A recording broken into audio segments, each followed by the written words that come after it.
study, and play come together on a Windows 11 PC. And for a limited time, college students get the best of both worlds. Get the Unreal College Deal. Everything you need to study and play with select Windows 11 PCs. Eligible students get a year of Microsoft 365 Premium and a year of Xbox Game Pass Ultimate with a custom color Xbox wireless controller. Learn more at windows.com/student offer. While supplies last. Ends June 30th. Terms at aka.ms/collegepc. When you need to build up your team to handle the growing chaos at work, use Indeed Sponsored Jobs. It gives your job post the boost it needs to be seen and helps reach people with the right skills, certifications, and more. Spend less time searching and more time actually interviewing candidates who check all your boxes. Listeners of this show will get a $75 sponsored job credit at Indeed.com/podcast. That's Indeed.com/podcast. Terms and conditions apply. Need a hiring hero? This is a job for Indeed Sponsored Jobs.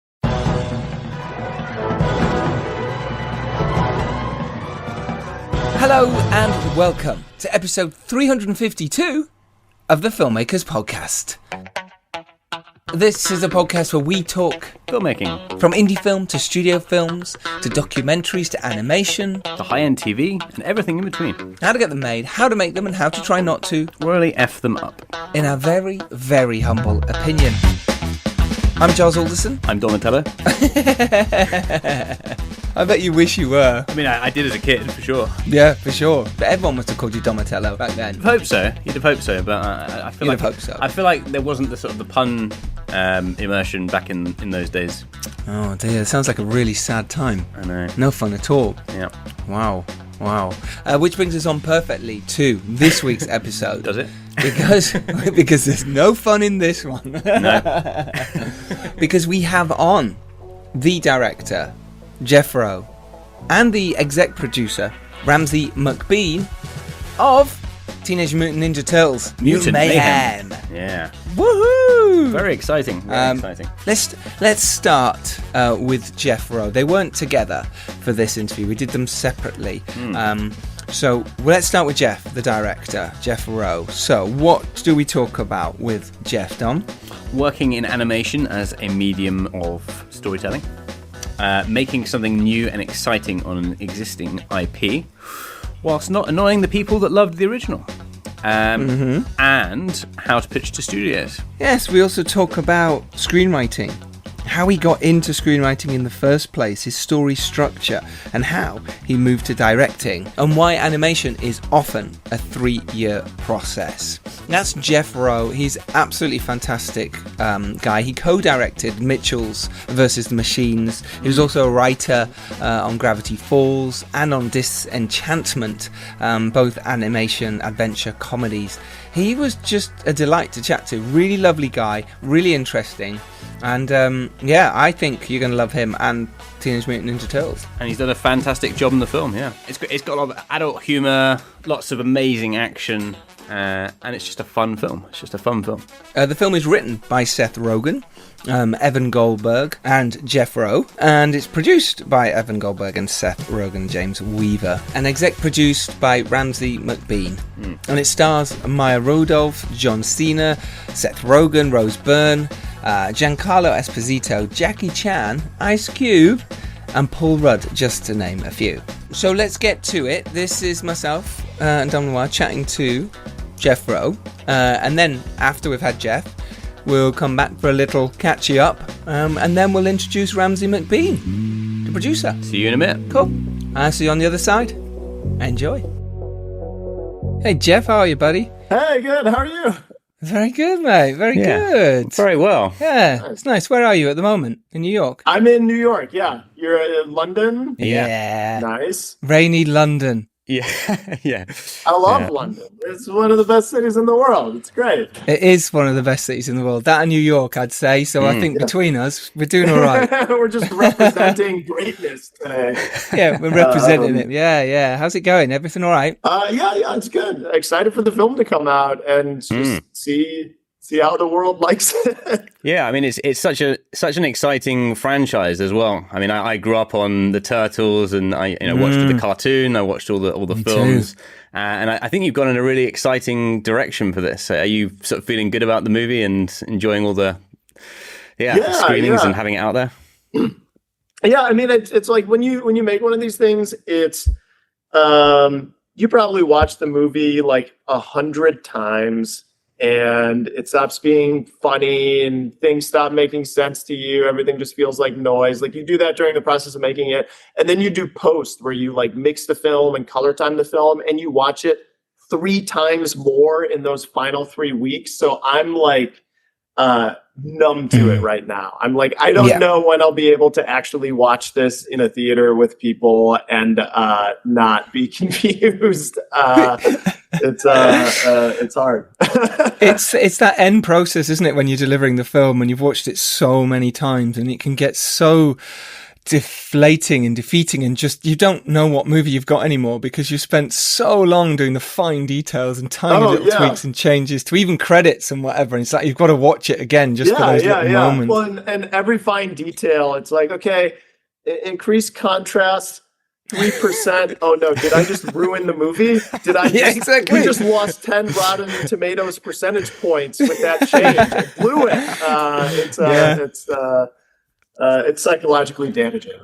I think you don't know what the audience is gonna. You might have done many test screenings of it, but you don't know until the audience has sat there. It doesn't matter what the test screenings say, how many tweaks you do.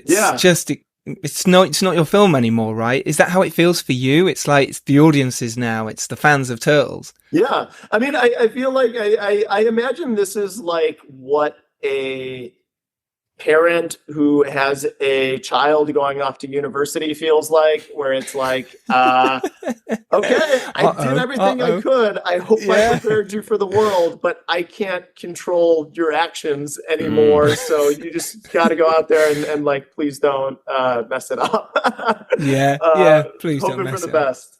So did you come into this with kind of fresh eyes, or have you kind of grown up with the Turtles as well? Like, did you have that interest? Yeah, I mean, I grew up with the Turtles. Like, I don't remember having thoughts as a human being before I knew what the Ninja Turtles were. So it imprinted on me at a young age, and I've always loved it and always adored it. But as we were like staffing up for the movie, and I would go out to these artists that I really respected, and a lot of them would be like, I've never seen anything from the Ninja Turtles. I don't know anything about them. Is that okay? And I was like, yes, do that. And don't watch anything. Like, come, like, I don't want your judgment to be clouded by nostalgia or anything. Like, I think part of the challenge of making something feel fresh and new and exciting is just having leaving those like preconceived notions behind you, and just like, okay, that makes sense to me because I grew up with it, but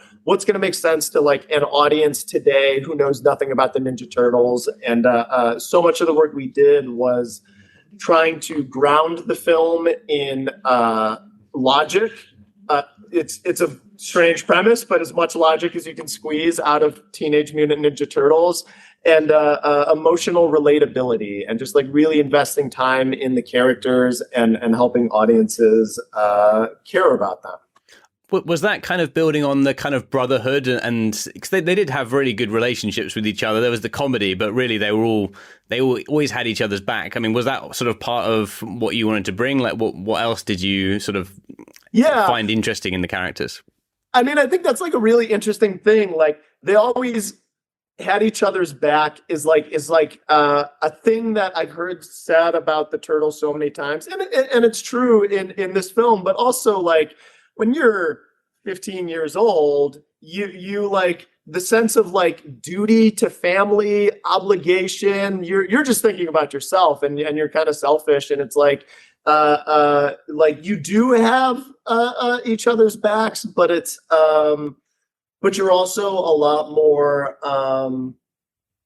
self-interested and maybe unaware of other people, and it's like taking that like known thing and just shading it in a way that gives that added dimension and relatability felt really important. And the kids who are playing the Turtles, who are like actual teenagers, and that hasn't been done before, are so lovable and have such a good chemistry with each other. It's why we chose them. Like when we would record them, Seth early on was like, they have to be in a room together and they have to be talking over each other and they have to be reacting to what each other is saying. And we would get into these. The first time we got them all together, it was the first time they met in real life. And just seeing them talk in between takes about like, oh, have you seen this YouTube video? Oh, I love this one. And like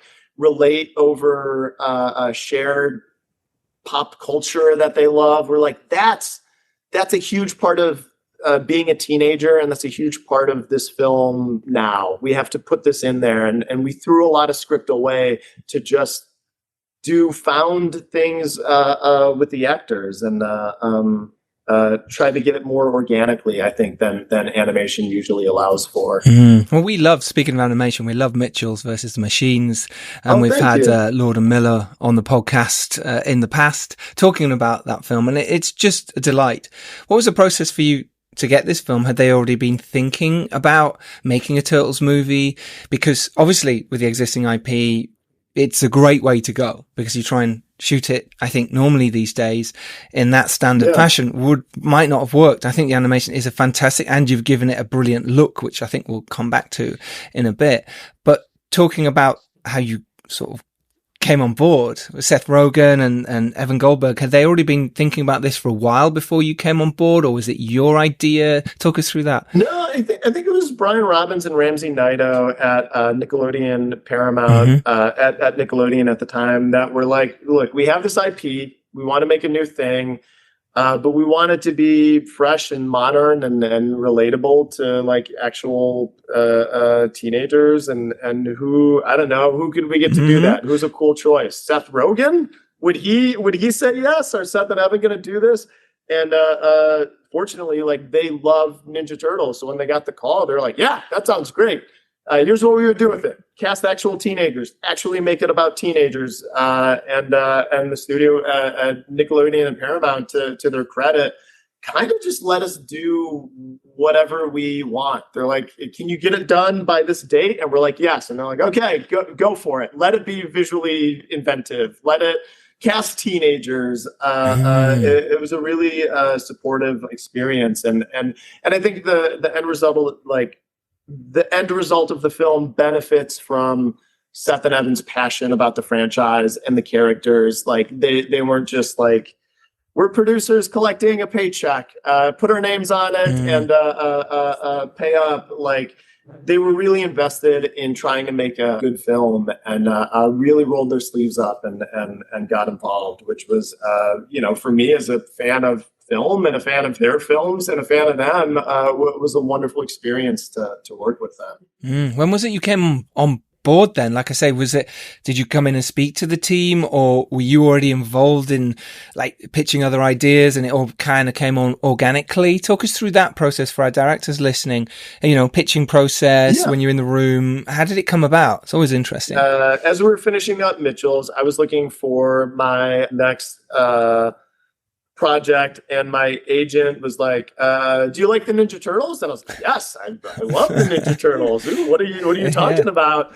And he's like, do you like Seth and Evan movies? I'm like, fantastic. And he's like, well, Seth and Evan are doing a Ninja Turtles movie. It's like kind of like in high school. It's like a teen thing. It's I don't know. You probably won't get the job, but I can set a meeting. And then I had this like series of like boss battles in a video game, each one getting progressively more difficult, where and there are a handful of them. I'm like, well, I looked that was but they kept progressing me on to the next group of people until I finally met with Seth and Evan. It's not often that I just like stammered and talked and just like naturalism, Mitchells versus the Machines, which wasn't out at the time, so like no one had fallen in love with it yet. Yeah. They're just like, in multiples of those interviews, I would like start talking to like James Weaver, who's also a producer on the film. And then like I'd hear the audio through Zoom, like he had started to watch the trailer partway through the interview. 'Cause he's like, who is this? Who am I talking to? But thankfully, the trailer was good and looked cool and was enough to make people interested in continuing to talk to me. They'd be like, Jeff Rowe, I don't know, Mitchells versus the Machines. What is that? Let me watch the oh shit, sound's on. Let me turn that off quickly.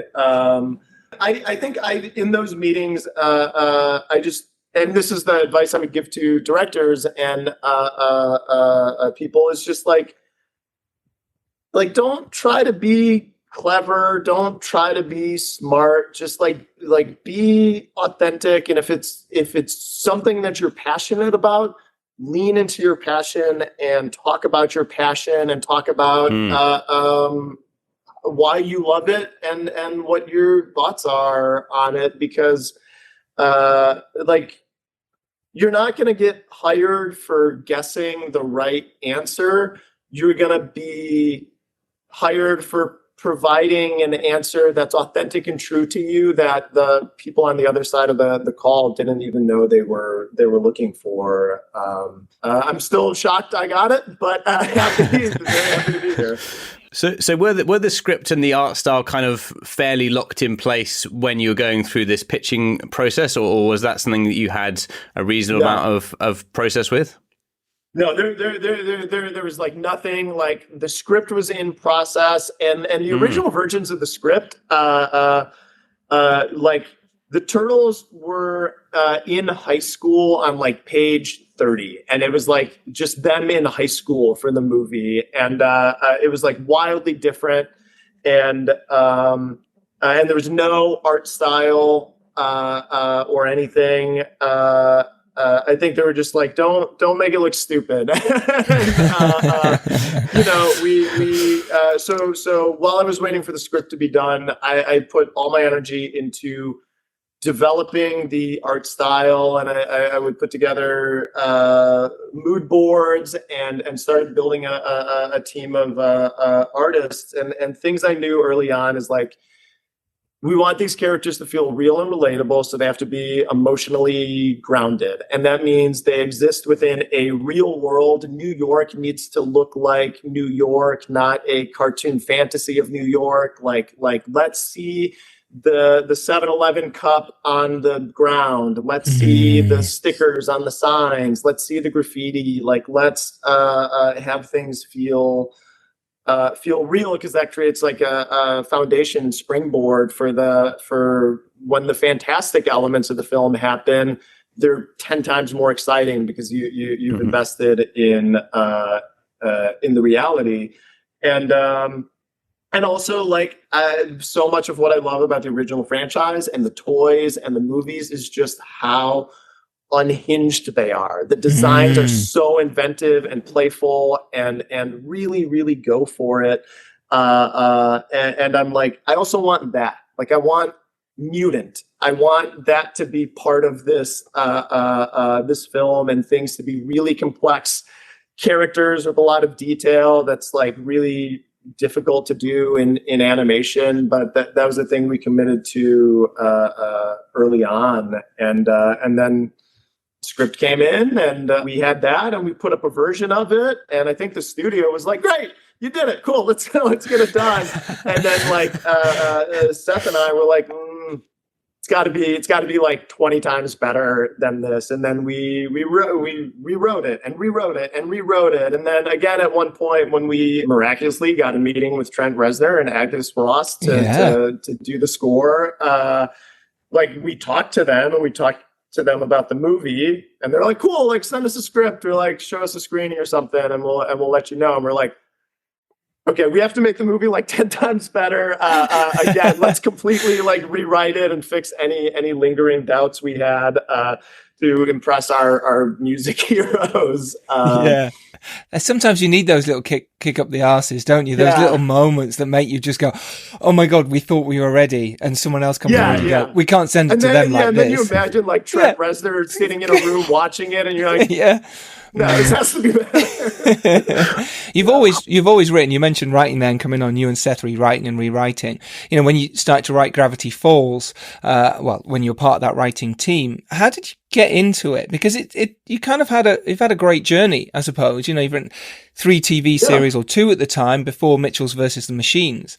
How did you get into Disney in the first place? What was your journey into there to start working on big shows straight away? It's a funny story. Mike Rianda, who directed Mitchell's, I co-wrote it with him. A very funny, amazing guy. He was like my best friend in college, and then after we both left animation school, he went to go work on Gravity Falls on the first season, wrote so many good episodes like The Inconvenience. Like he's so talented and funny, and after season 1 he's like, I want to go do something different. I want to go write my own film, but I don't want to leave Alex hanging, so I'm going to try to find a replacement for myself. And I was working at like a theme park design company at the time doing concept artwork, and Mike called me up and he was like, hey, Jeff, I'm looking for a writer replacement for myself. Do you know anybody funny? And I was like, me? What about me? And me, I'm funny. Like, I'm really funny. I can be funny. Self-admitted. Like, died. It was like, yeah, sure. Yeah. Okay. And he gave me a writing test. Alex had writers on the show do like a writing test to see if they could match the voice and the level tone of the show, which was very specific. And he kind of like slid me the test under the table, and then I did it, and apparently did a good enough job that he shared it with Alex, and then they brought me on board. But I never really written a script before that. I just made short films while in school, and when I started writing, I fell in love with it because I'm bad at drawing. I compared to like my peers, like I do not draw very well. And I would have these ideas, and then executing them was always like, oh, I can't do this. I can't actually pull this off. But. What was your process of learning to write? I mean, it's a difficult thing to understand, story structure, getting the characters right. How did you sort of navigate through that process? Because obviously you've done quite well to pass this test and, emulate something in existence.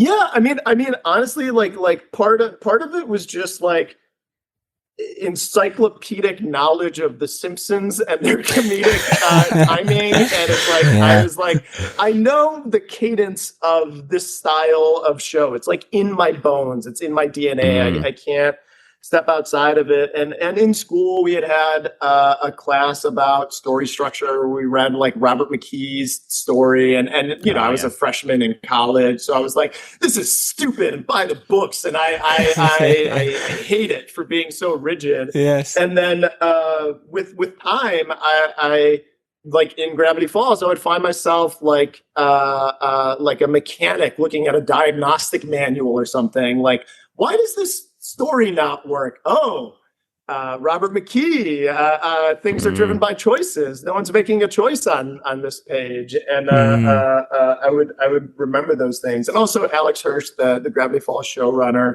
is a like story structure genius. So it was like conditioning for sports or something. Like we would break so many episodes of TV with so many different, unique, but like tight 3-act structures that he would just drive, and it was like a master class in learning how to break a story and what works and what doesn't work. Because for every script that made it on TV, there's 2 to 10 scripts that got thrown away. I love the fact that you had one class pretty much in college on screenwriting, and that you've developed and into the class this... of The Simpsons. Yes, exactly. And watching The Simpsons over and over. And I think that's amazing. It shows that you have natural talent, but then you came back to structure. And I think that's really key here, that in the end you went, yeah, okay, you can have natural talent and you can throw in dialogue and bits and pieces, but sometimes you have to come back to structure and story beats, which I think is fascinating.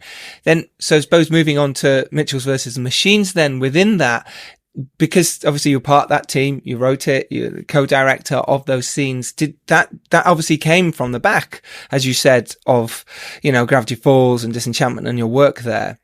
Talk us through that process as well? Mike Rianda, again, he from not wanting to give me a test, but by the time I had been on Gravity Falls, and him and Alex are close, so he was aware of the work that I was doing on season 2, and sometimes I would send some of those scripts to him just for his notes and feedback, and he got the opportunity to make Mitchells versus the Machines. The studio was like, you need a co-writer. Let's pair you with some famous live action writer or someone. And Mike's like, that sounds terrible. Like, they're not going to understand animation. They're not going to care about it. Like, can I just Jeff's doing a good job on Gravity Falls. Can I just hire him? And then he came to me and I was like, yes, I would love to do that. And Sony said yes. And then we just spent 2.5. I mean, we were rewriting that until it was taken out of our hands. That's our process. That's what we do. That's what Chris and Phil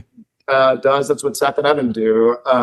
Just constantly iterating towards greatness or attempted greatness. And how did you make the jump across from sort of writing to directing? What were the challenges in that progression? Because it's the same thing, but it's also very different. The nice thing is Mitchell's was about Mike's family. It's his film. He knows those characters. It was his world, and he had done some directing work on Gravity Falls, and then also we had Chris and Phil above us, who were these really kind, supportive mentors who kind of taught us fight this, don't fight this, work on this, don't worry about that, focus on this. This thing you can push back on because they're technologically able to change it. This thing you won't be able to win. Don't put your effort there. It was so good to learn from them. And I was there to support Mike and his vision and help him get what he wanted on screen. And that was a job of well, have you thought about this? Maybe you could do it that way. And a common thing we would do is we would separate. We'd have an idea for a scene, and we're like, what's better? I don't know. We're lost in the woods. Okay, Mike, you take one, I take one. We go in different edit bays. We build out versions of it, and then we just taste test them and just keep trying things out until we find what worked. And then I'm like, great, I know how to direct now. And then you do it on your own, and you're like, I miss Mike so much. It's a lonely process, and you just... I think it was Mike Nichols who said every director needs a buddy, and I think what that means is you just need that person that you can sanity check ideas against, where you're like, I think this is cool, but I might be insane. I've watched this movie 100 times. Does this make sense anymore? And having someone whose taste you trust to say yes, that's awesome. Go with that is helps you get to decisions and consensus so much quicker. It does. Having that team with you and around you is so important, and like you say, it can be lonely sometimes. What about when you're working with the actors themselves, the voice actors? Look, what an amazing cast: Rose Byrne, Jackie Chan, John Cena, Seth Rogen, Paul Rudd, Giancarlo Esposito. The list goes on in terms of who you've got: Maya Rudolph, Ice Cube. Not to mention the kids. What about directing those? Suddenly now you're working with these amazingly talented actors, and you're talking through how you want them to say the lines, or directing them through those choices. Yeah. On Mitchell's, Mitchell's was a little bit of a different comedy style where we had jokes with setups and punchlines, and they were like in that Simpsons style, they were intended to be jokes. So me and Mike would write these. Mike would scratch all the voices himself, and we'd have a very clear idea of the exact way to say it that makes it funny. So often in these records, we would try to, without line reading, how do we get the person to say the thing in the way that we intended, or do something better? And that was the challenge. And with this film, it was just improvisation, and which I think was easier to me and led to a better product, because it was if you give the same note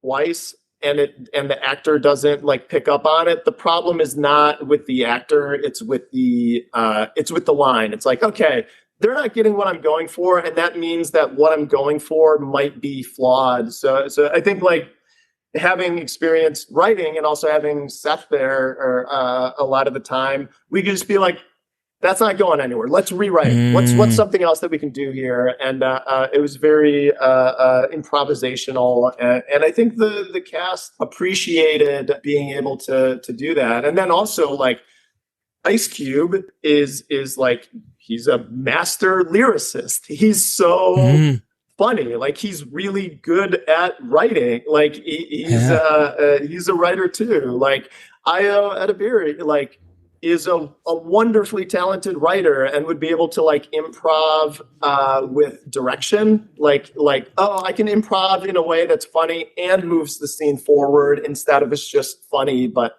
tangential. Do you have any issues when doing this kind of animation style in terms of doing like pickups? If you've kind of set the scene in terms of the animation, or you maybe recorded the voices, like how does that work in terms of going back? Did you need to do much of that, or was the improvisation kind of figuring out in advance?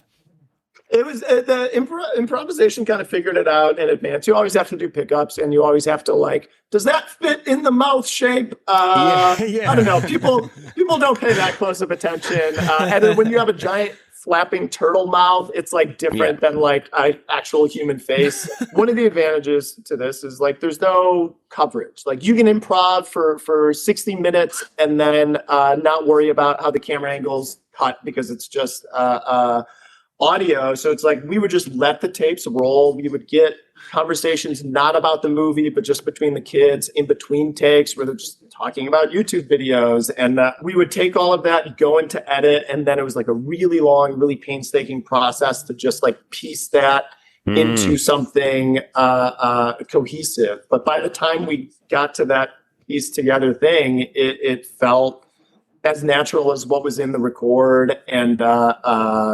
there's also a couple times where we just had to re-record things because of audio issues, and then we just tried to match exactly what they had improv'd the first time. I wrote a little song to remind you, Choice Hotels get you more of the experiences you value.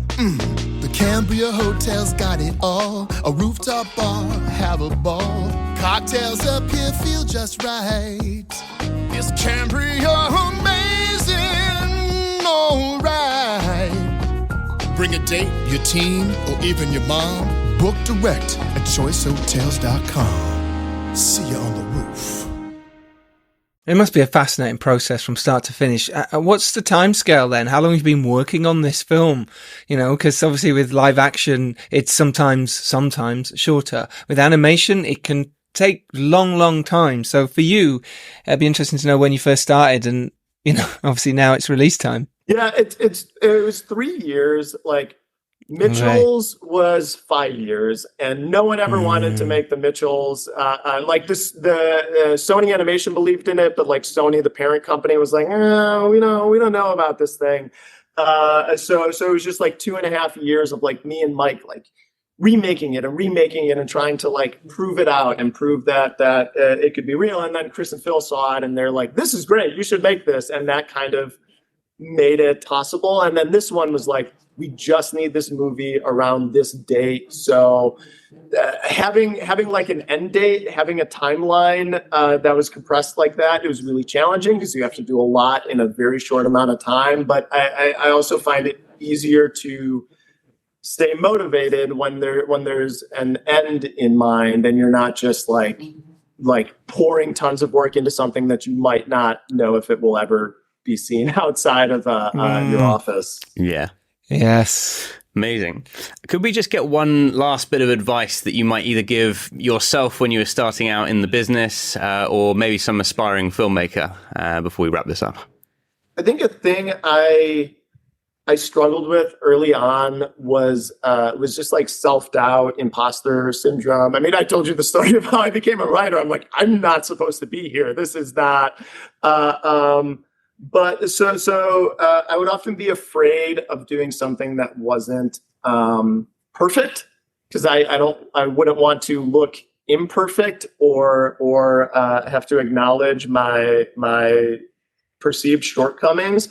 And that sometimes came at the cost of me working. It would lead to procrastination. And the thing, it took me a long time to learn how to learn and how to just like try something and then react to it. Walk, get a cup of coffee, go back to it, read it, and then see how you feel about it and have that conversation with yourself. And you get to your answers quicker by working through it as uncomfortable and as vulnerable as that is. And also like giving yourself breaks. And if you're like, I'm going to start at this time and I'm going to end at this time, it gives you permission to do more within that time is what I find. But Josh Weinstein, who was a showrunner on The Simpsons, and I wrote with him on Gravity Falls, and he's a wonderful, wonderful man. But he gave me advice early on that was like, good writing requires writing. And I'm like, oh yeah, that's true. I'll be writing. That is perfect. That is absolutely brilliant. Thank you so much, Jeff Rowe, for your time. And listen, best of luck with Teenage Mutant Ninja Turtles. Thank you so much. It's super exciting. Very excited for it. Very excited. Mutant Mayhem. Let's all do it. Yeah. Thank you. Totally amazing. How dare you? How dare he? He shells out puns all the time. I do. Yeah, we went through quite a few mutant turtle puns before this, but we saved you. We'll anyway, never stop. Best of luck and lovely to chat. Lovely to chat. Yeah, all the best with everything. Thank you. Thank you so much. Bye bye. Well, there we have it. That was Jeff Rowe talking about Teenage Mutant Ninja Turtles, which is out now in cinemas.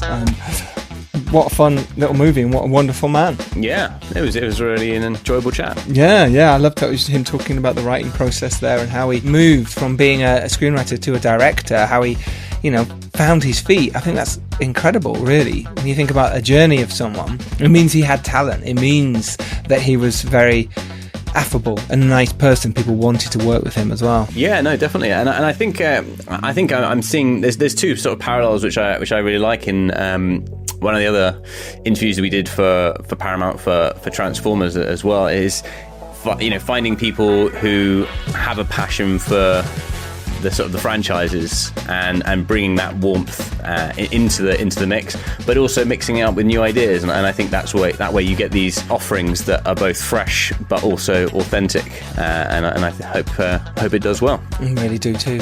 Well, anyway, let's get on to Ramsay McBean. He's exec producer of Teenage Mutant Ninja Turtles. He's also exec produced Paw Patrol, the movie Sherlock Gnomes, co-produced Cherry Cake, and when he was at Micros Animation, he did the SpongeBob movie, SpongeBob on the Run.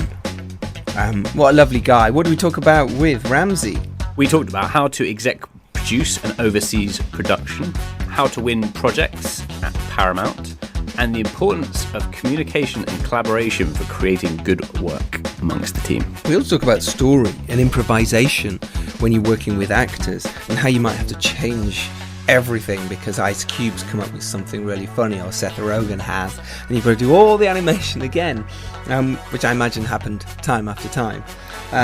And how he rewrites and changes scenes and how he oversees everything and manages the film from an exec producer point of view. Yeah, he was great. What a delight to chat to him. We met him at the Turtle Lair. Yeah. So after we watched the movie, myself and Dom went down to the catacombs in Waterloo, under the dungeons, under the arches, the sewers. We went down inside to the Turtle Lair where Dom did some skateboarding and I watched and filmed it. And that was pretty cool. That was pretty amazing. And then we met fun, we met Ramsay in there. We met him in there. They gave us some free pizza and a slushie. And that's where we met Ramsay McBean in there, and he was very generous with his time, and we had a lovely chat before we recorded the episode. So we got some photos with him, which is really nice, which will be on our socials very soon. Let's get to it. This is Ramsay McBean. Rounding out our chat about Teenage Mutant Ninja Turtles, Mutant Mayhem, which is out in cinemas now. Go see it. It's fun. So here it is. Enjoy. Hello. Hello, buddy. Hello again. How are you? I'm good. It's all a little bit overwhelming, to be honest, but it's, I'm good. It's great. Yeah, I can imagine it's overwhelming and weird as well to not have your cast being allowed to come and do any press. So it's kind of you and the director, the production team sort of going, right, let's chuck our voices out there, which is great for us.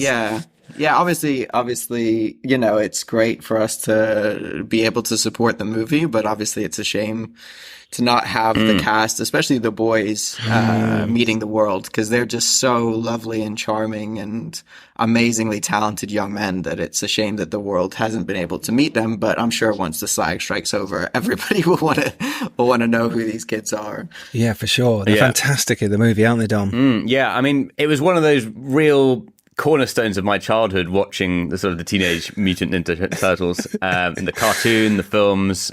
So, going into this, I kept an open mind, but I was like, this may or may not ruin my childhood. It may be an incredible experience. It completely blew me away because it was so faithful to what everyone loved about the originals, and yet also really fresh and accessible for a new audience.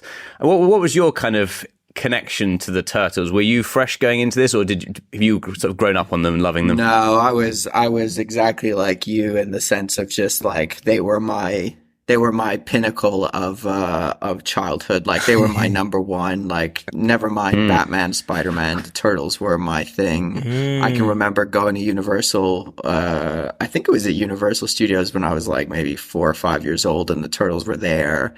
And I saw them, and I was born in '88, so the first movie came out when I was about maybe 3 or 4 years old. I think it was, and like, it was such a dark movie, but it was so like intriguing to me, and I think like the second movie was much more comedic, and I loved the comedy of the second one as well, but the first one was always so interesting and edgy and engaging in that way. And I watched the cartoons. I would get like VHS sets because I grew up in the Caribbean, so like we didn't have like cable TV or anything, so like we were getting like VHSs sent over to us, and it was the Hero Turtles because my parents are from the UK, so we were getting those sent over and watching them. I think that darkness there's a kind of weight to that I found really sort of forming as a child, actually. Because there is sort of sadness and loss, and there's sort of humanity, and I think you've really captured that in the new ones. Was that always sort of part of the goal, was to try and make it a film with weight, that children could really sort of learn from in that sense as well? Honestly, I think like, my job on these movies is to observe and react to the creative process. Of course, I like try and contribute in whichever way I can, and the best idea wins. But most of those best ideas come from Jeff and Seth and Evan because they're just so incredibly talented. But, it was never like, I don't think anybody went into it saying, this is what we're going to do. I think it just kind of naturally became what it was.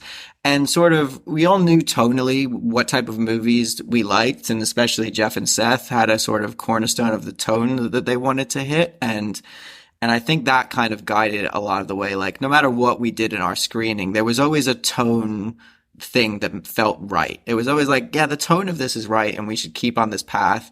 And, and that edgy tone was always so engaging and interesting to us. And we made a movie so that when we went to the bar with our friends after showing them the film, they didn't tell us that we ruined their childhood dreams. Like that was more important to all of us in some ways than like what the 5-year-olds thought. It was more important for what our this was such an important IP to all of us growing up, that the idea of not successfully giving our generation a movie that we would love and appreciate, as well as be able to take our children to, was also a big part of it. You have definitely done that, absolutely. And it's great that it's being released, now as well. I feel it's a good time, people going back to the cinema. It feels fresh, it feels exciting. When was it that you first came on board? Were you on early days? Are you part of that?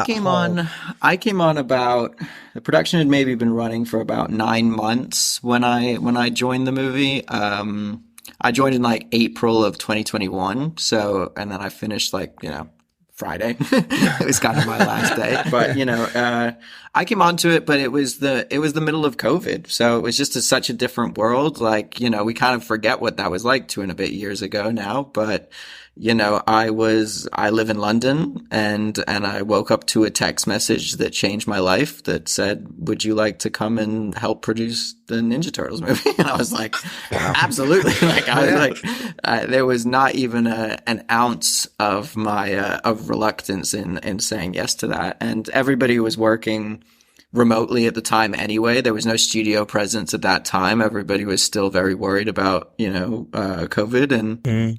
And so I just shifted my hours, and I worked, started work at 3 p.m. and finished work at midnight or 1 a.m. And that was just what I did for that whole production when I was in London. Tell us about that. Just getting the text, because I think a lot of people will be going, well, hang on, why aren't I getting a text saying, can you come and work on a brilliant franchise? Yeah. How did that come about? Obviously, there's some amazing credits behind you with a SpongeBob movie, Paw Patrol movie, Sherlock Gnomes as well, which is fantastic and really fun. Yeah. How did this come about? Because obviously it's not just a text out the blue, etc. Had you pitched on it? Had you been talking to the teams? I had a very random journey to this movie, in the sense that I really, outside of LA, it's very hard to be a part of these big studio movies, and kind of like your only access point is through vendors, essentially, where like they shipped the animation and you can work on the movies from that standpoint. So, I was working originally in very, very low budget independent movies, and most of which were animated in India, and I would kind of supervise them from here, and I kind of came up through that and just kind of learned sort of production on really, really low budget films. And then I got the opportunity to join Micros Animation when they were making Sherlock Gnomes, and that happened to be getting made in London. So I just got very lucky that there was a film here. And that was the first feature film to be made in London for a long time, since like Tales of Despero. So there was like a good almost 10-year, I think, gap between those two films for CG animation. So it was such a big opportunity, and it became a sort of hub of talent that wanted to do a bigger movie. But I came at the very end of it and helped sort of deliver it, and kind of had a relationship with Paramount from that standpoint. Once I delivered that movie, and then when SpongeBob was getting set up, I didn't like produce the movie, but I helped set it up at the very beginning.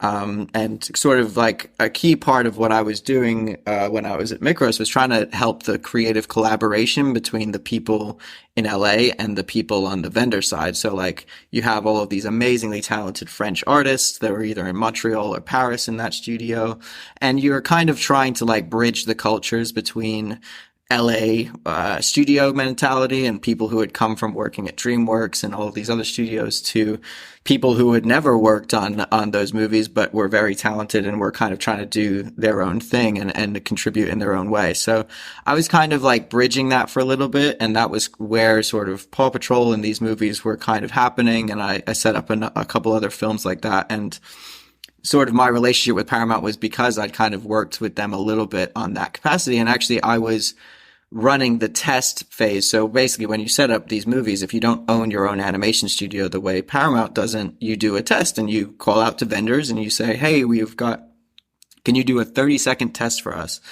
And, that's a test of product, but more importantly, it's a test of process. And it's a test of like, how do the teams get along? Do they collaborate well together? How does that work? And sort of my whole thing in that world was to try and essentially convince the LA side that like, you could collaborate with us and we would help you make that movie as partners. And it was sort of during that I met Jeff and I met Yashar, the production designer, and sort of we kind of all got along pretty well, and the studio kind of knew me, and that type of, we kind of clicked in a way. And for me, like, my job was like to try and win projects for the studio, and like I was not about to lose Ninja Turtles.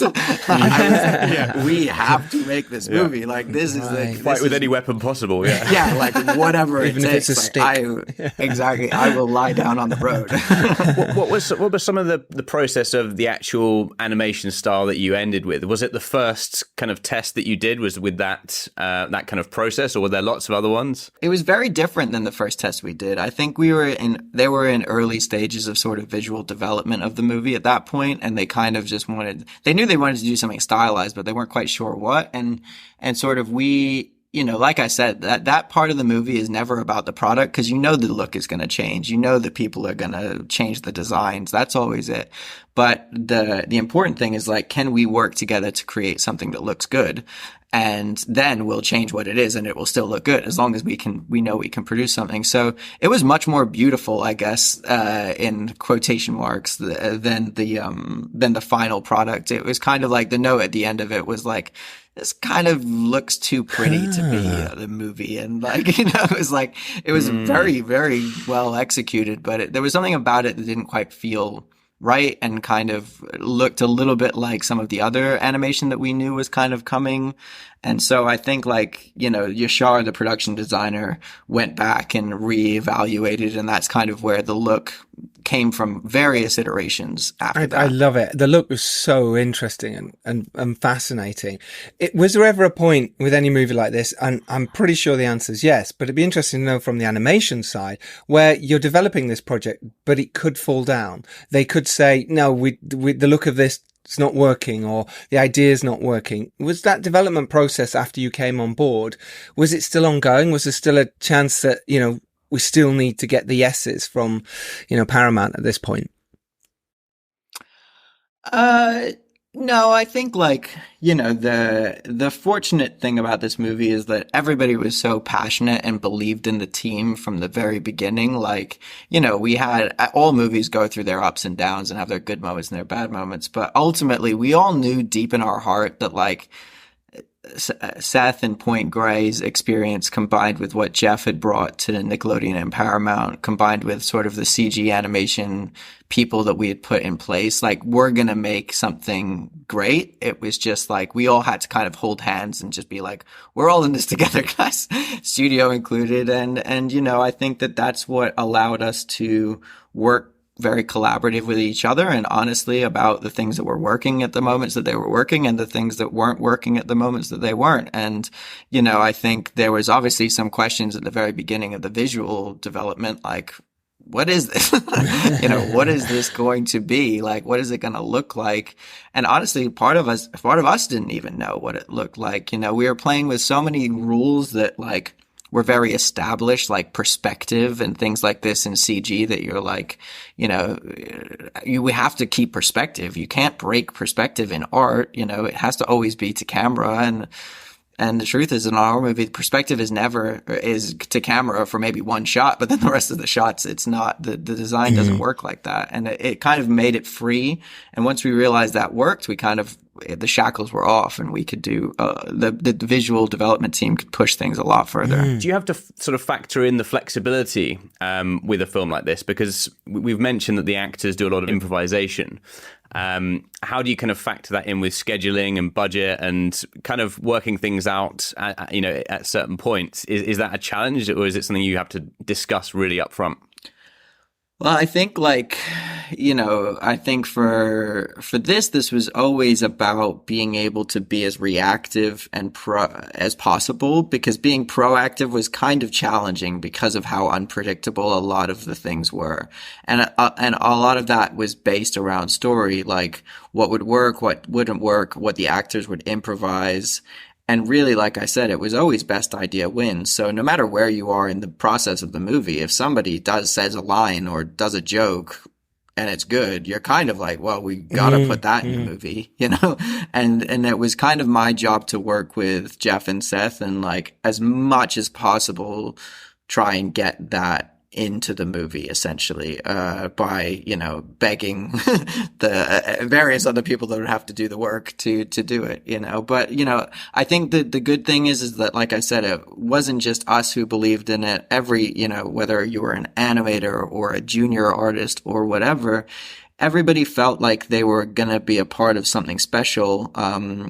And, that was our goal. And, if you're an animator or somebody who works outside of, like, the big studio system, a movie like this does not come along very often. Like, this is a very, very big IP with a very, very big producer and a great director and great production team for you to get to work on, you know, outside of the LA studio system. So what an incredible opportunity. And because of that, we just had talent pouring in from all over the world to come and work on the movie. And that allowed us to be more flexible and absorb more changes, because all of these people were so good at what they did that when we changed something, they would catch up quickly on the schedule side. It was super dynamic throughout.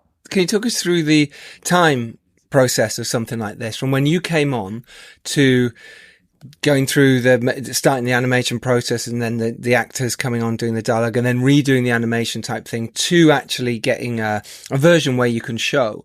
How long does that process take, especially on a movie like this? Well, I think like there's lots of different things going on at once in terms of like the machine of everything. And, you know, at peak, we have like every single department running while also doing story, while also finishing shots. But the story is in flux throughout that whole thing, right? So, you know, when you're at early stages, you're getting a script and you're storyboarding the script, and you sometimes don't even have the real voices in, and you're just trying stuff out and experimenting. And, you know, now that you've seen the film, like, you can tell the boys being together was a big influence on the movie. Like, recording them together was such a magical thing, but we didn't get to do that until halfway through the movie because of COVID. Right. So you couldn't put 4 people in a room. So we're there making a movie normally, you know, as you normally do. And we're, you know, it's like, okay, this is working, that's working. And then halfway through the production, we get the 4 boys in a room together with Seth and Jeff, and they just go, be teenagers. And the room exploded with energy, and we just went, wait a minute, everything we have done is going to change. Like, this has changed everything about what we know, how we're going to record them, how we're going to deal with all of this. It just changed everything. And to Jeff and Seth's credit, as much as I was like, please, can we do it remotely again? They would be like, no, because obviously the coordination of getting everybody together all at the same time is always a challenge. But they were absolutely right. It was like, once we all sat in the room and saw it, it was so magical and so spontaneous. And, you know, somebody in my job, it's a nightmare, but because we all cared so much about the movie, we're like so passionate about trying to make that work. And how did cast come into the considerations? Because there's a pretty big cast for the animation. Was that always, okay, well, we need to work on this animation style, there's going to be this much action, it's going to take this long, but we need this amount of cast, or was it kind of a bonus? Because it does feel really loaded with some, you know, great names, as well as the incredible sort of turtles as well.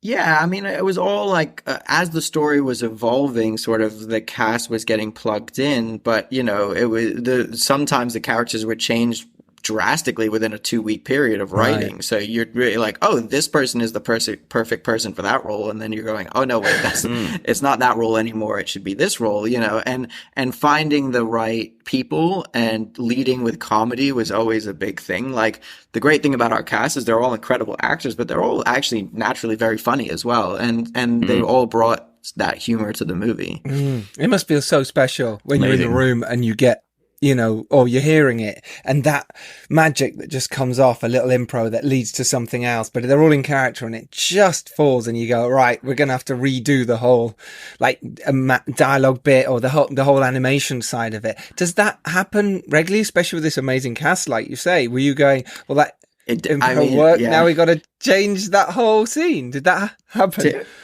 Typically you try to avoid it. You know, if they taught production at school, they would say, don't ever do that. But the reality is like, you have to. And like, I think, you know, in some cases, if people on the journey felt like, oh, we're just changing things for change's sake, then that's when you lose the morale of the team. That's when everybody's going like, oh, these guys don't know what they're doing. Like, that's when that whole mentality begins. But the truth is like, when we were calling people up and being like, hey, you know, we've changed the scene, watch it, it's better.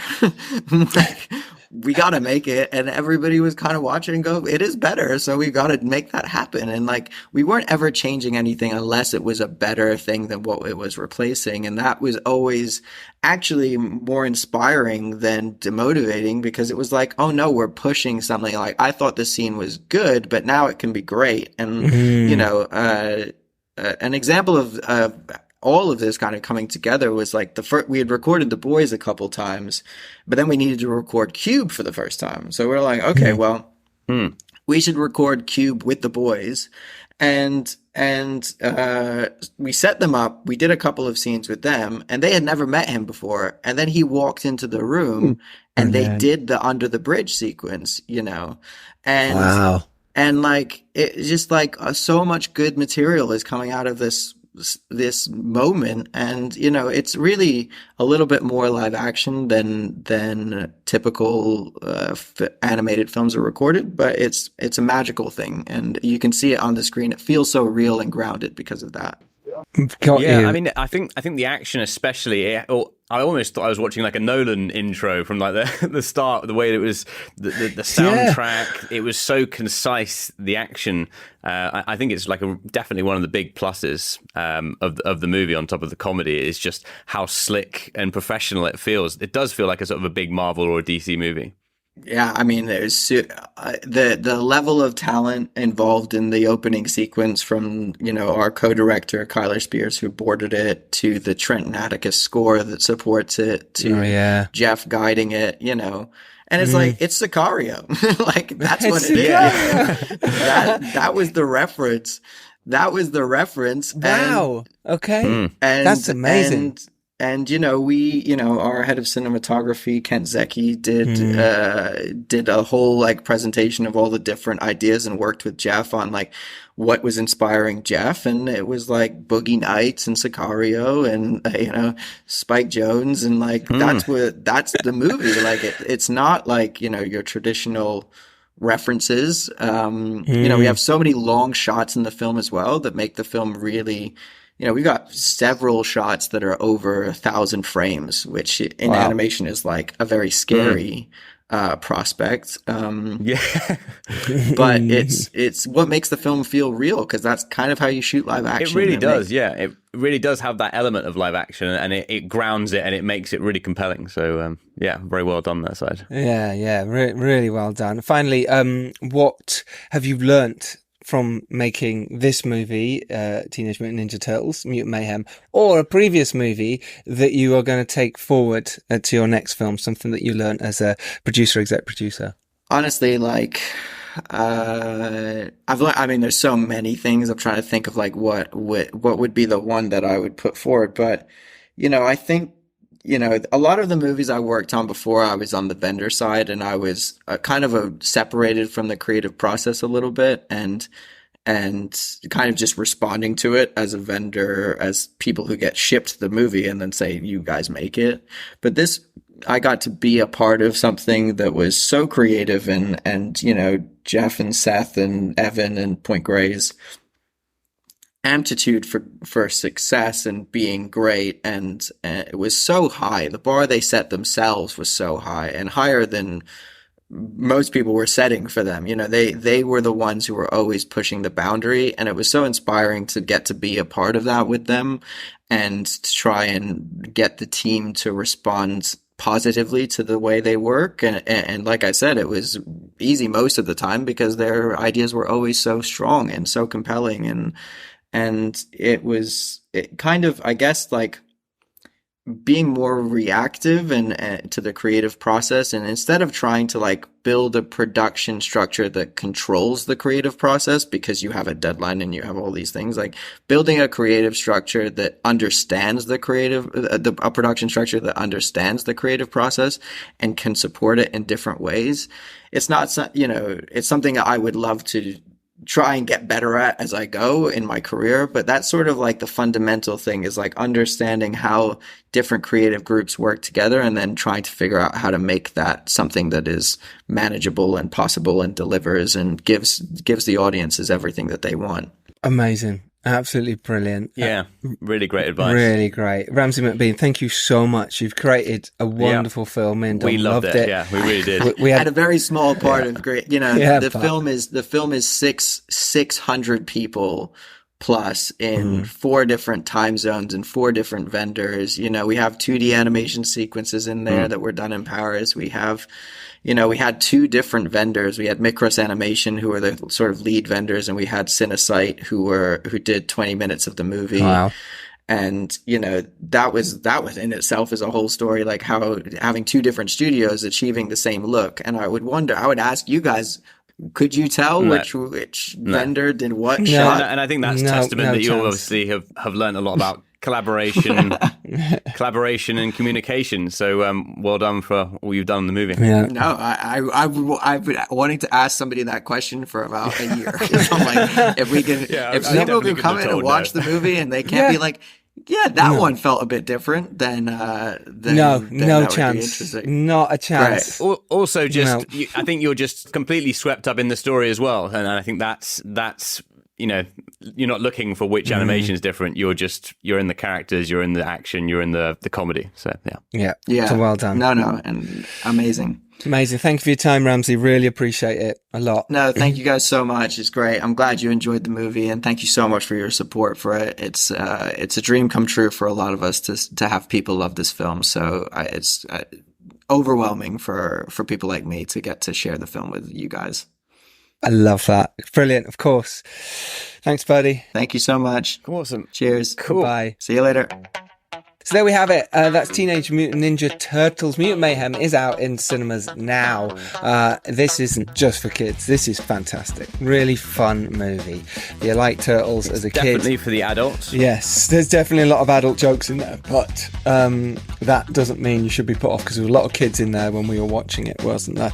And I think a lot of them went over their heads, those jokes. And you can imagine, it's Seth Rogen, boys and girls. Of course it's going to have a little bit of naughtiness in there, but it's wonderful. It's so good. So huge shout out to Jeff Rowe and to Ramsay McBean for giving us so much knowledge and advice of making that movie, and from them. So there you go. I hope you've enjoyed this episode of the Filmmakers Podcast. Go out there, make your films, make your animation, come up with a story. Become a turtle. Become a turtle. Learn martial arts and turn green. Yeah. And you can be Michelle. There we go. Michelle. You can be Michelle. No. Don't be shellfish. Oh my gosh. So, we did so well throughout the episode. Well. The end. Yes. So go out there, make films, and if you're lucky enough to rise up and do well, which is your duty too, jump down into the sewers and fight bad guys as a turtle. Cowabunga, dudes. Till next Tuesday. We're lean, we're green, and we're mean. Take care. Bye. That is a reference to the film, by the way. It's not just Dom. Yeah. Good. Oh, it might be. It might be. Who knows? Who knows what's happening? Who knows? On next week's episode, it will be Jane Gull and Karen Newman talking all about their film Love Without Walls, which is out now on digital platforms. Beautiful, beautiful film. Go support it. Why not? Why not support all the indie films and the filmmakers you hear from on this show? But that's next week. Take care, everyone. Bye-bye. Adios.